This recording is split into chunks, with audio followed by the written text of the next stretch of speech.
Welcome to Grub Down, feeding fast food to bugs to find the best one. We're starting it out with fried chicken, and being from Atlanta, we gotta start with Chick-Fil-A.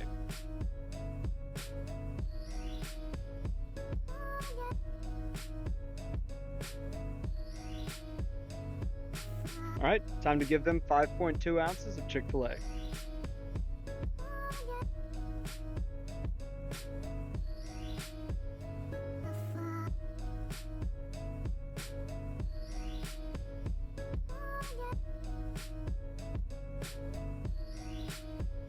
All in, it took them 8 hours and 49 minutes to eat all of the Chick-fil-A. Given that they're the only restaurant we've done so far, they're comfortably in first place right now. Comment which fast food fried chicken we should feed to the bugs next.